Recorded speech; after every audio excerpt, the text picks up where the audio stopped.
Cancer కి సంబంధించి అలాగ ముందు సూచనలు ఏమీ ఉండవు. క్యాన్సర్ చాలా ప్రమాదకరమైనటువంటి జబ్బు అన్నమాట. కానీ దీన్ని మనం క్యూర్ చేయొచ్చు, తగ్గించవచ్చు. ప్రతిమా సంస్థ ద్వారా, క్యాన్సర్ ఇన్స్టిట్యూట్ ద్వారా ఒక ట్రీట్మెంట్ మనం ఏడాది పాటు వాళ్ళకి ఒక ధైర్యాన్ని కలిగించి ఇంతవరకు మన భారతదేశంలో ఎక్కడా జరగలేదు. ఎందుకంటే ఇది ఒక వరల్డ్ రికార్డ్.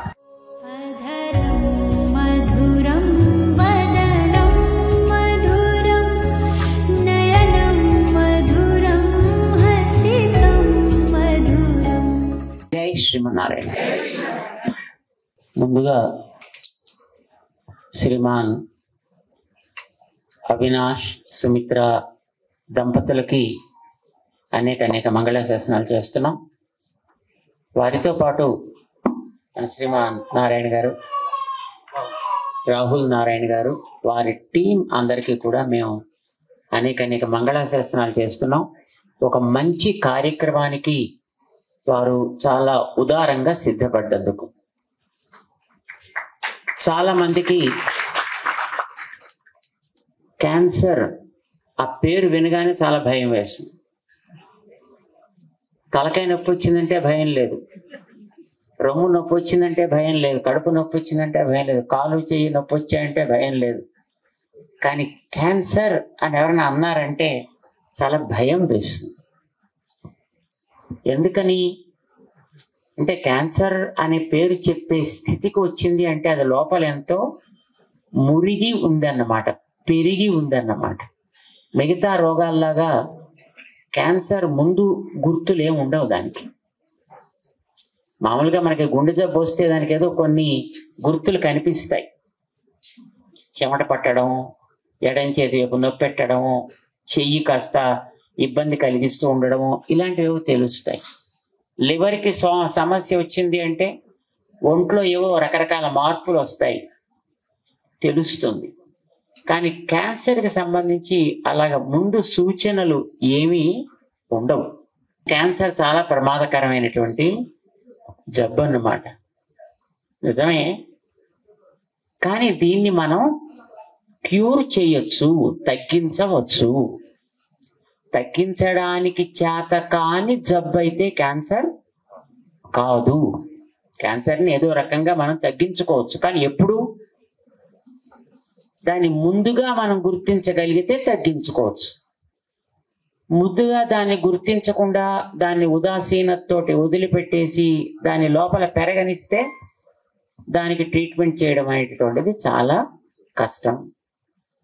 ఇప్పటిదాకా డాక్టర్ అవినాష్ గారు చాలా విషయాలు చెప్పారు మనకి ఈ క్యాన్సర్ విషయంలో. ఈ ప్రతిమా క్యాన్సర్ ఇన్స్టిట్యూట్ ద్వారా ఏమేమి సేవలు అందించబోతున్నాము అని చెప్పారు. చాలా గొప్ప విషయం ఏంటంటే ఏడాది పాటు ఈ ఉద్యమాన్ని చెయ్యాలి అనేది వారి ఉద్దేశం. సుమారు 1,00,000 మందికైనా ఈ సందర్భంగా కొంత సేవ మనం చేసి వాళ్ళకి క్యాన్సర్ నుంచి విముక్తులయ్యే ఒక అవకాశం కలిగించాలి అనేది వారి యొక్క సంకల్పం. చాలా ఉదారమైనటువంటి సంకల్పం. సాధారణంగా క్యాన్సర్ హాస్పిటల్స్ మన దేశంలో చాలా ఉన్నాయి, మన రాష్ట్రంలో కూడా చాలా ఉన్నాయి. కానీ ఎందుకు క్యాన్సర్ ఇంకా రోజు రోజుకి పెరిగిపోతోంది అంటే హాస్పిటల్స్ ఉంటాయి, కానీ హాస్పిటల్ తరఫున వెళ్ళి ప్రజలలో అవగాహన కలిగించి వాళ్ళని తగినటువంటి వైద్యం స్వీకరించడానికి తీసుకొచ్చేటటువంటి వ్యక్తులు లేకపోవడం అనేటటువంటిది ఒక కొరత. మన వికాస తరంగిణి ఆ కొరతని తీర్చే ఒక ఉద్యమాన్ని తీసుకుంటోంది. మనం క్యాన్సర్కి సంబంధించి మహిళా గర్భకోశ క్యాన్సర్కి సంబంధించినటువంటి ఒక ఉద్యమాన్ని 2007లో తీసుకోవడం జరిగింది. డాక్టర్ జ్యోతి గారు ఇక్కడ ఉండేటప్పుడు మన రాధాకృష్ణ గారు, వారి శ్రీమతి గారు వీణా గారు, వీరిద్దరూ కూడా దాంట్లో తగినటువంటి శిక్షణని పొంది ఆరంభం చేశారు ఆ కార్యక్రమాన్ని. నిజానికి 2007లో చేసినటువంటి ఆరంభంలో 69 గ్రామాలు తిరిగారు వాళ్ళు. 5,000 మందికి దాని మీద ఒక అవగాహన కలిగించి వాళ్ళకి తగినటువంటి ట్రీట్మెంట్ చేసే ఒక వాతావరణాన్ని ఏర్పరచగలిగారు. మరి అంతకుముందు హాస్పిటల్స్లో వాళ్ళు క్యాన్సర్ స్క్రీనింగ్ వెహికల్స్ పెట్టుకొని, వాహనాలను పెట్టుకొని కూడా అంతమందిని రీచ్ కాలేకపోవడానికి కారణం ఏంటంటే, ఈ మేము క్యాన్సర్ క్యాంపు చేస్తున్నాము అని మనం గ్రామానికి వెళ్ళామనుకోండి, ఎవ్వరూ రారు. నేను క్యాన్సర్ క్యాంప్ అనగానే అమ్మో మనం వెళ్ళొద్దు అక్కడికి, ఏమో వెళ్తే అది ఏమైనా ఉందని చెప్తే, ఉందని తెలిస్తే వ్యక్తిలో సగం ప్రాణం పోయినట్టే. మనం క్యాంపులు ప్రారంభం చేసేటప్పుడు కూడా ఒక ప్రశ్న తల ఎత్తింది. ఇప్పుడు క్యాన్సర్ అనేది తెలియకపోతే వాళ్ళ మానాన్ని వాళ్ళు హాయిగా బతుకుతూ ఉంటారు. కానీ మనం పరీక్ష చేసిన తర్వాత క్యాన్సర్ ఉంది అని నిర్ధారణ చేశాక ఆ తర్వాత ఏం చేస్తారు? ఎందుకంటే తెలియనంత వరకు సుఖంగా బతుకుతారు. నాకు క్యాన్సర్ ఉంది అని తెలిసిందంటే అక్కడి నుంచి నిరసించుకోవడం ప్రారంభిస్తారు. మనిషి సగం సగం సగం సగం అయిపోతూ ఉంటారు అక్కడి నుంచి. అంటే అది తెలియకుండా ఉంటేనే మంచిదండి. తెలియచేసిన తర్వాత వాళ్ళకి తగిన ట్రీట్మెంట్ ఇచ్చే బాధ్యత మీరు తీసుకుంటారా? ఇలాంటి ప్రశ్నలు కూడా మొట్టమొదటి వచ్చాయి. అయితే అప్పట్లో మా దగ్గర దానికి తగినటువంటి సమాధానం అయితే లేదు. కానీ అసలు తెలియకుండా ఎప్పుడో ఒకనాడు హఠాత్తుగా ప్రాణం పోవడం కంటే ముందుగా తెలియచేసి వాళ్ళకి ట్రీట్మెంట్ తీసుకునే అవకాశం కలిగించడం దాకా మనం చేద్దాము. ఇది మనం ప్రారంభించినప్పుడు అప్పట్లో సంకల్పం చేయడం జరిగింది. 2010 నుంచి సీరియస్గా ప్రారంభించారు. ఇప్పటిదాకా 1500 క్యాంప్స్ చేశారు. 35 లక్షల మందికి పైగా మహిళలకి దీంట్లో ఒక అవగాహన కలిగించడం, దాంట్లో కొంతమందికి ట్రీట్మెంట్స్ చేయడం, కొంతమందికి చక్కటి ఆరోగ్యాన్ని కలిగించే ఉద్యమం చేయడం, ఇవన్నీ కూడా జరుగుతున్నాయి. అది ఇప్పటికే జరుగుతోంది ఇంకా. కానీ ఇప్పుడు ఈ ఏడాది చేయబోయేటటువంటి కార్యక్రమం ఇది ఒక విలక్షణమైనటువంటి కార్యక్రమం. ఇప్పటిదాకా మన వికాస తరంగిణి కేవలం మహిళలకు సంబంధించినటువంటి సర్విక్స్ క్యాన్సర్కి సంబంధించిన ట్రీట్మెంట్ మాత్రమే దృష్టిలో పెట్టుకుని ఇప్పటిదాకా చేస్తాం. కానీ ఇప్పుడు ఈ ప్రతిమా సంస్థ ద్వారా, క్యాన్సర్ ఇన్స్టిట్యూట్ ద్వారా కేవలం ఒక క్యాన్సర్ అనే కాదు, ఎవరికి ఏ రకమైనటువంటి క్యాన్సర్ ఉన్నప్పటికీ కూడా దానికి తగినట్లుగా ఒక ట్రీట్మెంట్ మనం ఏడాది పాటు వాళ్ళకి ఒక ధైర్యాన్ని కలిగించి ఇవ్వడం అనేటువంటిది ఒక ఉద్యమంగా పెట్టుకొని ప్రారంభం చేస్తున్నారు. కానీ డాక్టర్ గారు ఒక సూచన చేశారు. క్యాన్సర్కి ట్రీట్మెంట్ చేయాల్సి వచ్చింది ఒక ఇన్స్టిట్యూట్లో అంటే పేషెంట్ వస్తేనే చేస్తారు. ఊళ్ళకి వెళ్ళి పేషెంట్ని పట్టుకుని నీ క్యాన్సర్ ఉందా లేదా పరీక్ష చేసి హాస్పిటల్స్లో ట్రీట్మెంట్ చేయడం అనేది జరగదు. కానీ హాస్పిటల్కి ట్రీట్మెంట్ కోసం నాకు ఈ జబ్బు ఉంది అని చెప్పుకోవలసిన స్థితిలో ఒక వ్యక్తి వచ్చాడు అని అంటే అప్పటికి చాలా ముదిరిపోయిన వ్యాధితోటి వచ్చాడు అని అర్థం. కానీ ముదిరిన తర్వాత ట్రీట్మెంట్ సులభమా, లేదా ముదరక ముందు చేయడం మంచిదా? ముదరక ముందే చేయాలి. వ్యాధి వచ్చిన కొత్తలోనే గుర్తించి దాన్ని కనుక మనం ట్రీట్మెంట్కి తేగలిగితే ఆ వ్యాధిని పూర్తిగా నిర్మూలన చేయొచ్చు. ఇది డాక్టర్స్ చెప్పేది. ఇప్పుడు వ్యాధి వచ్చిన కొత్తలో గుర్తించగలిగాం అనుకోండి, అసలు అది లేకుండా చేసేయచ్చు. వాళ్ళ జీవితంలో మళ్ళీ ఇంకా క్యాన్సర్ అనే ఆలోచన అవసరం లేకుండా చేయొచ్చు. కానీ ఇప్పుడు మొదట్లో రాగలిగితే, కానీ మొదట్లో రావాలని ఎలా తెలుస్తుంది? ఎవరికి తెలియదు. ఎందుకంటే క్యాన్సర్ అనే దానికి గుర్తులేం కనిపించవు. అది ఒక పెద్ద సమస్య.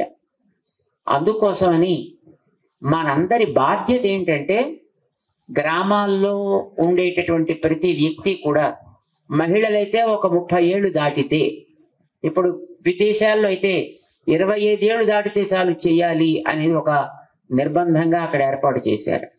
విదేశాల్లో 25 ఇయర్స్ దాటితే చాలు వాళ్ళకి తప్పనిసరిగా వాళ్ళకి పరీక్ష చేసి తీరాలి అని.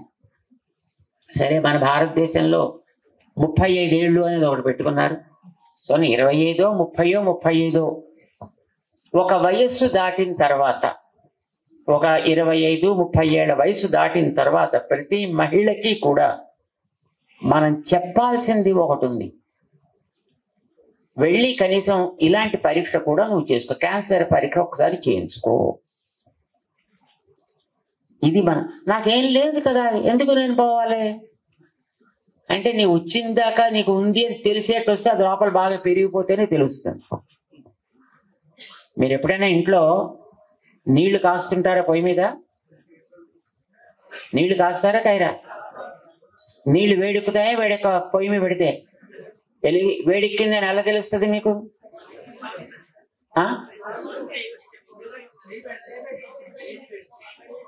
చెయ్యి పెడితే కాలుతుంది, చెయ్యి పెట్టకుండా ఎట్లా తెలుస్తుంది? నీళ్ల మీద పొగ వస్తుంది, నీళ్లలోంచి బుడగలు వస్తాయి. మొత్తం ఆ గిన్నెలో అన్ని వైపుల నుంచి కూడా బుడక బుడక బుడక బుడకమని బుడగలు వస్తుంటాయి. కనుక నీళ్లు వేడెక్కుతున్నాయి, నీళ్లు మరుగుతున్నాయి అని తెలుస్తుంది. వేలు పెట్టి చూస్తారేంటి ఎవరైనా? వేలు పెడితే ఏమవుతుంది? తొక్క ఉడుతుంది. అయితే వేలు పెట్టి చూడక్కర్లా, బుడగలు వస్తే పొగ వస్తే మీకు వేడెక్కిందని తెలుస్తాం. అవునా కదా? మరి మీరు ఎప్పుడైనా నీళ్లలో మైదా పిండి కలిపి దాన్ని పొయ్యి మీద పెట్టి చూసారా? అరే ఎప్పుడు మైదా పిండి పెట్టనే లేదా? ఈసారి పెట్టి చూడండి.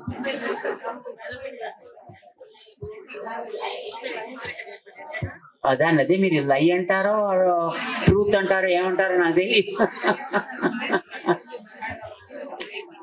మైదా పిండి లాంటిది కానీ వరి పిండి లాంటిది కానీ నీళ్లలో బాగా కలిపి పలసగా దాన్ని మీరు పొయ్యి మీద పెడితే వేడెక్కినట్టుగా మీకు తెలుస్తుందా? మామూలుగా నీళ్లలోంచి బుడగలు వచ్చినట్టుగా దాంట్లోంచి బుడగలు రావు. మామూలుగా బుడగలు రావు దాంట్లోంచి, ఎందుకంటే చిక్కగా ఉంటుంది కదా. మేము మొట్టమొదటి ఇక్కడ 2007వ సంవత్సరంలో మన క్యాంపు ప్రారంభం చేసినప్పుడు ఇనిషియల్ గా క్యాన్సర్ అవగాహన, క్యాన్సర్ పరీక్ష శిబిరము అని పేరు పెట్టి చేశారు. చేస్తే 69 గ్రామాలు తిరిగినా 5,000 దాటలేదు. ఎందుకు ఇంత తక్కువ నెంబర్ వచ్చింది అని చూస్తే తర్వాత మాకు తెలిసింది ఏంటంటే, క్యాన్సర్ అనే పేరు చూడగానే అందరికీ భయం. ఏమో నేను పెడితే నాకు క్యాన్సర్ ఉందని తెలిస్తే ఏమైపోద్దో ఏందో. అందుకోసమని దీని మీద కొంత అవగాహన కలిగించుకొని దాని మీద కొంత రీసెర్చ్ చేసిన తర్వాత 2010వ సంవత్సరం నుంచి దాంట్లో మార్పు చేయడం జరిగింది. క్యాన్సర్ అనే పదం వాడద్దు, మరేం వాడాలి? మహిళా ఆరోగ్య వికాస్, ఉమెన్ హెల్త్ కేర్ అని పేరు పెట్టి, కానీ దానికి ఆ మహిళల్లో మన అవగాహన కలిగించడానికి ఎలా వాళ్ళని అడగాలో, ఏమేమి రకమైన ప్రశ్నలు వెయ్యాలో అది మన డాక్టర్స్ ఒక పెద్ద ప్రశ్న పత్రాన్ని తయారు చేసి ఒక 40 క్వశ్చన్స్ తోటి మన వాళ్ళందరికీ వాలంటీర్స్కి ట్రైనింగ్ ఇచ్చారు. కనుక ఇంటింటికి వెళ్ళి వాళ్ళని పరిశీలన చేసి నీ ఆరోగ్యం ఎట్లా ఉంది, మీకు ఎలా జరుగుతున్నాయి, ఏం జరుగుతున్నాయి అని ఒక మిత్ర పరిచయం లాగా, ఒక స్నేహితురాలతో మనం మాట్లాడుతున్నట్టుగా, ఆ స్నేహితురాల్ని మనం ప్రశ్న వేస్తున్నట్టుగా ప్రశ్న వేసేటటువంటి పత్రాన్ని తయారు చేసి ఇవ్వడం జరిగింది. వాళ్ళకి ఒక అవగాహన ఆ రకంగా కలిగించి క్యాంపుకి ఇన్వైట్ చేసి, అప్పుడు వాళ్ళకి ఈ VIA పరీక్షలు చేసేటప్పుడు అట్లా చేస్తున్నారు. అలా చేస్తే ఒక్కొక్క క్యాంపుకి సుమారు 100 నుంచి 150 మంది దాకా రావడం జరిగింది. ఆ తర్వాత పరీక్ష చేసే కాలంలో కూడా అన్నాడు కూడా క్యాన్సర్ అనే పదం వీరంత వరకు వాడరు. ఏదైనా ఆరోగ్యంలో ఏదో ఒక రకమైనటువంటి అబ్నార్మాలిటీ ఉంది, ఏదో ఒక మనకి తెలియనటువంటిది, ఏదో ఒక కొత్తదనం ఏదో ఉంది, కనుక దాని మీద పరీక్ష మనకు అవసరం అనేదే మన వాళ్ళు మాట్లాడుతూ ఉంటారు. మరి దీనికి ఎట్లా కుదురుతుందో కుదరదా అని ఐ హావ్ నో ఐడియా. అంటే క్యాన్సర్ అని చెప్పకపోతే అసలు దాని మీద మనకు వర్క్ జరుగుతుందా జరగదా అని. బట్ దేనికైనా ఒంట్లో ఎక్కడ ఏ రకమైనటువంటి ఒక మనకి కొత్తదనం కనిపించినా, సహజంగా ఉండేది అసహజంగా ఏది కనిపించిన. అబ్నార్మాలిటీ అంటే అసహజంగా ఉండడం అని అర్థం. మామూలుగా సహజంగా అంటే మనకి శరీరం ఇలా ఉంది, ఇక్కడ ఏదైనా చిన్న పొక్కు వచ్చింది అనుకోండి అసహజం. మామూలుగా నోరు తెరిస్తే ఎర్రగా ఉంటుంది, ఎక్కడైనా తెల్లగా కనిపించిందంటే అది అసహజం. ఈ అసహజాన్నే మన వాళ్ళు ఇంగ్లీష్లో అబ్నార్మాలిటీ అని అంటారు. ఎక్కడ ఏ రకమైనటువంటి అబ్నార్మాలిటీ నోట్లో కానీ మన ఒంట్లో కానీ ఎక్కడ ఉన్నప్పటికీ కూడా వెంటనే పరీక్ష చేసుకోవడం అవసరం. పైసలు ఖర్చు అక్కర్లేదు. ఇక్కడ ప్రతిమా హాస్పిటల్ ఉంది, పరీక్ష ఉచితంగానే చేస్తుంది, మీకు ఏ శ్రమ అవసరం లేదు. వాళ్ళు నిజంగా ఒకవేళ వచ్చే అవకాశం లేకపోతే ఇందాక డాక్టర్ గారు చెప్పారు, మాకే ఒక వెహికల్ ఉంది, ఆ వెహికల్ మేము అక్కడికి పంపిస్తాం. అయితే ఒక్కళ్ళు అని కాకుండా ఆ చుట్టుపక్కల కొంతమందిని మీరు తయారు చేసి కనీసం ఒక కొద్ది మంది నెంబర్ తయారైతే మన వెహికల్ అక్కడికి వస్తుంది. ఇప్పుడే మా రాధాకృష్ణ గారు చెప్పారు, మరొక వెహికల్ కూడా మనం దానికి ఏర్పాటు చేసి పెడతాం. 2 వెహికల్స్ ఎక్కడ రెడీగా ఉంటాయి. ఎక్కడ ఎవరికి ఏ సమస్య ఉన్నా అక్కడికి వెహికల్ వస్తుంది. అప్పట్లో మనకి గుంటూరులో ఉండేటువంటి మన ఎన్ఆర్ఐ హాస్పిటల్ వాళ్ళ దగ్గర మెమోగ్రామ్ తోటి అప్పట్లో ఒక వెహికల్ ఉండేది, కానీ వాళ్ళ దాంట్లో క్యాన్సర్ డిపార్ట్మెంట్ లేదు అప్పటికి ఇంకా. కానీ ఆ వ్యాన్ అయితే వాళ్ళకి ఎవరో ఒకరు డొనేట్ చేశారు. ఆ డొనేట్ చేసిన వ్యాన్ ని మనం ఇక్కడికి తెచ్చుకున్నాం అప్పట్లో 2007లో. మేము వాడతాం, మాకు ఇవ్వండి అంటే వాళ్ళు మనకి ఇచ్చారు, తెలిసిన వాళ్ళు ఉండడం చేత. సో మనం ఆల్మోస్ట్ ఇక్కడ తిరిగినటువంటి అన్ని విలేజెస్ కి కూడా ఆ వ్యాన్ తీసుకుని వెళ్ళి వాళ్ళతో పరీక్షలు చేయించడం జరిగిందన్నమాట. విలేజెస్ లో జనాలకి అవగాహన కలిగించాలి. క్యాన్సర్ కి ట్రీట్మెంట్ ప్రధానము కాదు, అవగాహన కలిగించడం అనేదే ప్రధానము. వ్యక్తులలో దానికి సంబంధించినటువంటి ఒక స్పష్టత కలిగించాలి. కలిగించాలంటే ఎవరు చెప్పాలి? అది మనమే చెప్పాలి, మనం వాళ్ళకి చెప్పాలి. మనకి దాని మీద ఒక స్పష్టత ఉండాలి. మనకి తెలిసిన వాళ్ళందరికీ ఆ విషయాన్ని మనం చక్కగా కమ్యూనికేట్ చేయాలి, వాళ్ళకి మనం అందించాలి. వాళ్ళని మనం ఇక్కడ తీసుకొచ్చి పరీక్షకి వాళ్ళని సిద్ధం చేయాలి. ఇది మనందరి బాధ్యత. ఇది కేవలం ఒక హాస్పిటల్ వాళ్ళ బాధ్యత కాదు, ఒక వికాస్ తరగని కార్యకర్తల యొక్క బాధ్యత మాత్రమే కాదు. సమాజంలో బాధ్యత కలిగి మన జిల్లాని క్యాన్సర్ విముక్త జిల్లాగా చెయ్యాలి ఒక ఏడాదిలో అనుకునే ప్రతి వ్యక్తికి ఇది ఒక బాధ్యత. మరి ఆ బాధ్యతను మనం అందరం స్వీకరిద్దామా లేదా? ఎంతమంది? దట్స్ గుడ్, చాలా సంతోషం. ఆరంభం చేద్దాం, ఉద్యమంగా ఇది ఒక ఆరంభం చేద్దాం. మిగిలిన కార్యక్రమాలన్నీ పక్కన పెట్టి ఇదే ఒక మహోద్యమంగా ఎంతమందిని మనం కలవగలుగుతాం ఒక నెలలో, ఇది ఒక రిపోర్ట్ కింద మనం తయారు చేద్దాం. తయారు చేసి ఎప్పటికప్పుడు మనం ఏ రోజు ఎంతమందిని కలుస్తున్నాం, ఎంతమందికి ఈ విషయాన్ని మనం చెప్పగలిగాము, దానికి తగ్గట్టుగా కరపత్రాలు తయారు చేసి మనకి ఇస్తారు. కరపత్రాలు మనకి ముద్రించి మీ అందరికి ఇస్తారు. ఆ కరపత్రాల్లో ఏం మాట్లాడాలి, ఎలా మాట్లాడాలి. మామూలుగా మన ఇంటికి వెళ్ళి తలుపు తీసి ఆ వ్యక్తి రాగానే ఏమండి మీకేం క్యాన్సర్ ఉందా అని అడిగామనుకోండి, అని చీపుడు తిరిగేస్తారు మనకి. అంచేత అలా అడగడానికి వీలు లేదా. అంచేత డాక్టర్ గారి యొక్క ఫస్ట్ డ్యూటీ ఈజ్ ఒక కరపత్రాన్ని తయారు చేసి, ముందుగా ఒక చిన్న కరపత్రం, మరి you don't need a very big one, ఒక బ్యాక్ అండ్ బ్యాక్ వచ్చేట్టుగా ఒక కరపత్రం తయారు చేసి, అది కరపత్రం is not creating awareness to the public. మన ఆర్గనైజర్స్ వెళ్ళేటండి మన కార్యకర్తలకి చెప్పాలనుకునే వాళ్ళందరికీ ఏం అడగాలి, మనం ఎలా అడగాలి అనేది ఉంటే అది ఒకసారి ఇస్తే మేము కూడా చూస్తాం అది. సో దాన్ని మనం అందరం కూడా బాగా చదువుకుని ప్రిపేర్ అవుతాం. దాన్ని మనం మన వాళ్ళందరితో మాట్లాడదాం. వ్యక్తుల్ని త్వరగా డాక్టర్ గారు అంటున్నారు మాకు ఆకలి ఎక్కువగా ఉంది, ఎంతో మందికి ట్రీట్మెంట్ ఇవ్వాలని, మా ఆకలి తీర్చేట్టుగా మీరు జనాలను అందరినీ తీసుకొచ్చే మా దగ్గర పెట్టండి. ఇద్దరికి ఎప్పుడో బకాసురుడు అని వినేవాళ్ళం సినిమాల్లో. వాడికి రోజుకు ఒక బండి, ఒక మనిషి, 2 ఎడ్లు వాడికి పంపించేవారట. అలాగే మన డాక్టర్ గారికి అదే క్యాన్సర్ అనే పదం లేకుండా ఏ అవయవానికి ఏం సమస్య ఉంటే రావచ్చు. అది the main focus is that. ఎందుకంటే మన క్యాన్సర్ అని చెప్పామంటే వాళ్ళు ఎవరు రారు. అది మన ప్రోగ్రామ్ లక్ష్యం కాస్త మనకి డైల్యూట్ అయిపోతుంది. నిజంగా ఎంతవరకు క్యాన్సర్ అనే పదం వాడకుండా, మీకు నోట్లో ఏమైనా సమస్యలు ఉంటే రండి తప్పకుండా, లేదు కడుపులో ఏమైనా మీకు మంట లాంటివి ఏమైనా ఉంటే రండి ఇక్కడికి, లేదు మలాశయంలో మల విసర్జన జరిగేటప్పుడు ఏదైనా లోపల మీకు సమస్యలు ఏర్పడుతుంటే, లేదా మలబద్ధకం ఏర్పడి దానివల్ల మంట గింట లాంటివి ఏమైనా వస్తుంటే రండి ఇక్కడికి, ఒకసారి మీకు పరీక్ష ఉచితంగానే మేము చేయిస్తాము, చేత మీరు దానికి ఏం పైసలు ఖర్చు పెట్టుకోక్కర్లేదు అనే మాట మన వాళ్ళకి చెప్పగలగాలి. అలాగే వాళ్ళకి ఆయాసం వస్తుంటే, గాలి పీల్చేటప్పుడు గాలి వదిలేటప్పుడు లోపల ఎక్కడైనా మంట గింట వస్తుంటే రండి ఇక్కడికి, హాస్పిటల్కి మేము తీసుకెడతాం, మీకు సమస్య లేకుండా పైసలు ఖర్చు మీకు అక్కర్ లేకుండా పరీక్ష చేయించి దానికి తగిన ట్రీట్మెంట్ దాకా కూడా డాక్టర్ గారు బాధ్యత తీసుకుంటున్నారు. This is great thing. మేము అడిగాం డాక్టర్ గారిని స్పెసిఫిక్ గా, పరీక్ష చేసి ప్రాథమిక చికిత్స వరకైనా లేకపోతే దాని చివరి దాకా చేసేటటువంటి ఒక ఉద్యమం ఉందా అంటే డాక్టర్ గారు చెప్పారు, ప్రాథమిక అవగాహన దగ్గర నుంచి ప్రాథమిక పరీక్ష చేసి అది వాళ్ళకి అవసరం అని అనిపిస్తే తప్పకుండా ట్రీట్మెంట్ చివరికి పూర్తి అయ్యేంత వరకు కూడా మేము బాధ్యత తీసుకుంటాము అని చెప్పారు డాక్టర్ గారు.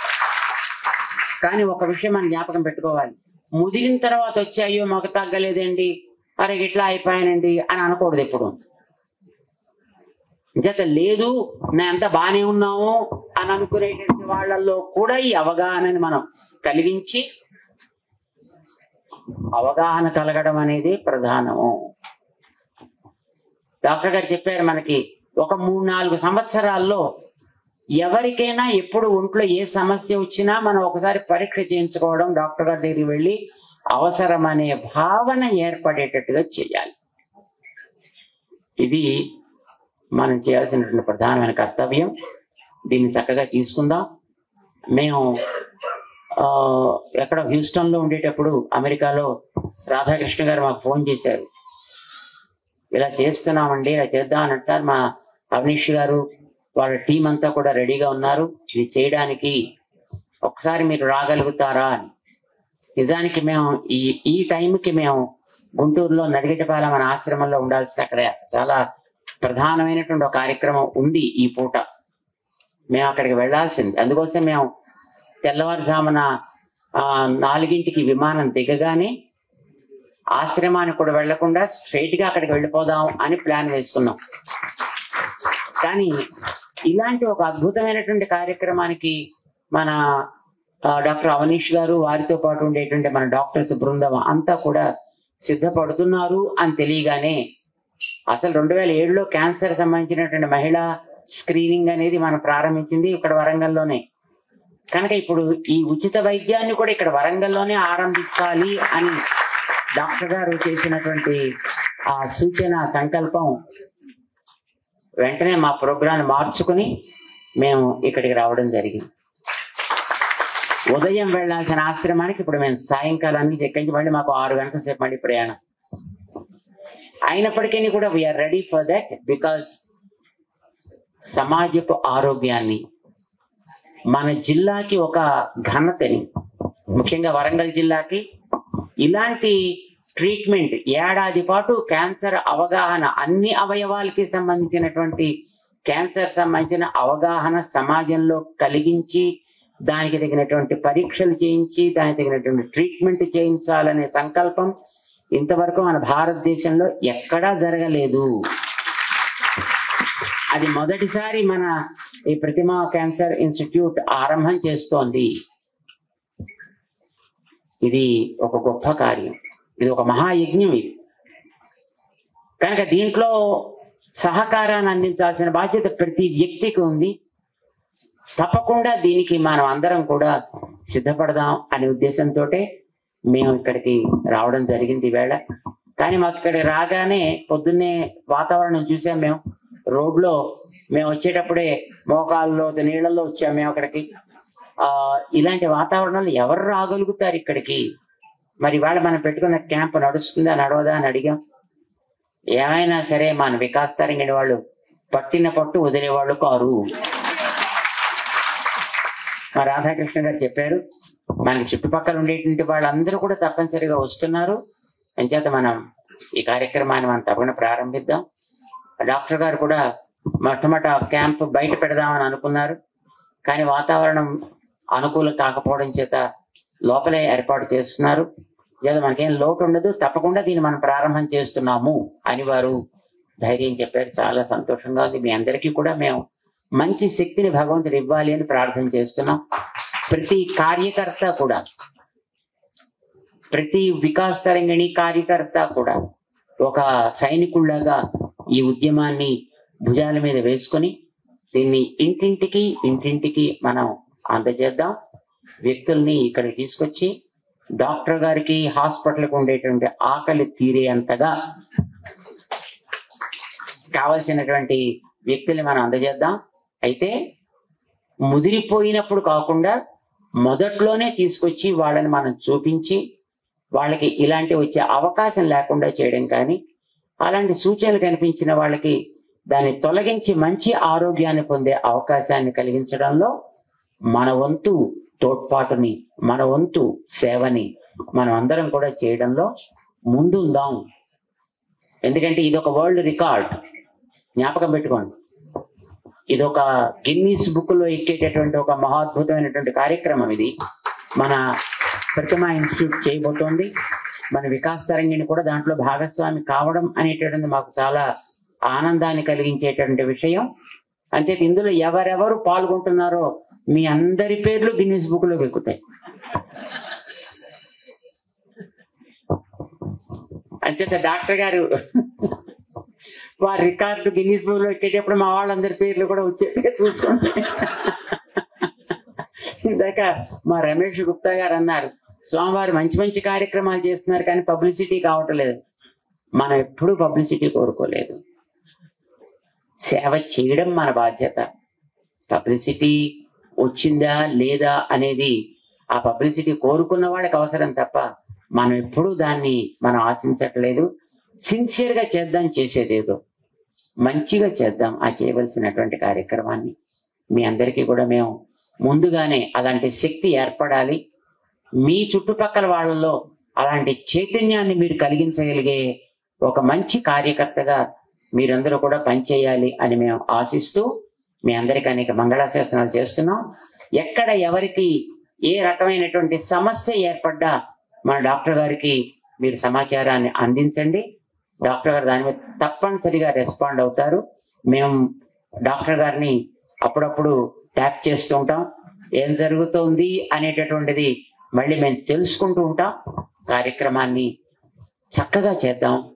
మన జిల్లాని క్యాన్సర్ ముక్త జిల్లాగా వచ్చే కార్యక్రమంలో కృషిలో మనందరం భాగస్వాములు అవుదాం. జై శ్రీమన్నారాయణ.